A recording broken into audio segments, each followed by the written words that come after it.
അതിരപ്പള്ളി വിനോദസഞ്ചാരത്തിന് മുതൽക്കൂട്ടാക്കാവുന്ന മറ്റൊരു വെള്ളച്ചാട്ടത്തിന്റെ വാതായനം തുറക്കണമെന്ന ആവശ്യത്തിന് ശക്തിയേറുന്നു. വെറ്റിലപ്പാറയിലെ വാളാറ വെള്ളച്ചാട്ടത്തിനാണ് വിനോദസഞ്ചാരത്തിന് ഉപകരിക്കും വിധം സംവിധാനം ഒരുക്കണമെന്ന ആവശ്യമുയരുന്നത്.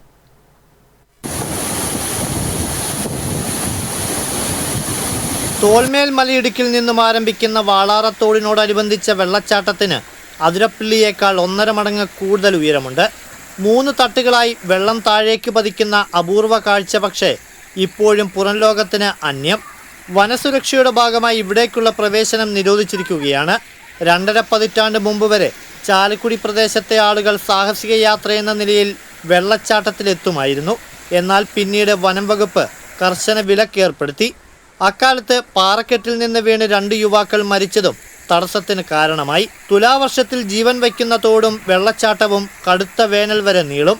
മുകളിൽ വെള്ളം കെട്ടി നിർത്താൻ സംവിധാനമില്ലാത്തതിനാൽ ജനുവരി മുതൽ ഏപ്രിൽ അവസാനം വരെ ജലപാതമുണ്ടാകില്ല.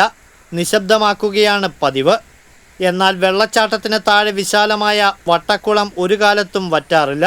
വേനലിൽ കിലോമീറ്റർ അകലെ നിന്ന് പോലും മൃഗങ്ങൾ കുളത്തിലെ വെള്ളം തേടിയെത്തും. അതിരപ്പള്ളി റോഡിലെ വെറ്റിലപ്പാറ 13-ൽ നിന്ന് 1 കിലോമീറ്റർ ദൈർഘ്യമുള്ള വരടക്കയം റോഡാണ് വെള്ളച്ചാട്ടത്തിലേക്കുള്ള പ്രധാന സഞ്ചാരമാർഗം.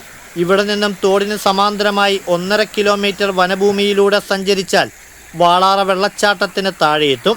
ഇത്രയും ദൂരം പുതിയ റോഡ് നിർമ്മിച്ച് വെള്ളച്ചാട്ടത്തിലേക്ക് വിനോദസഞ്ചാരം അനുവദിക്കണമെന്ന ആവശ്യത്തിന് പതിറ്റാണ്ടുകൾ പഴക്കമുണ്ട്.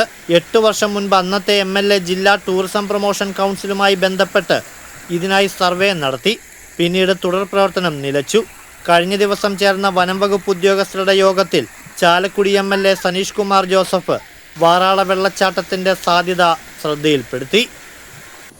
TCV ചാലക്കുടി.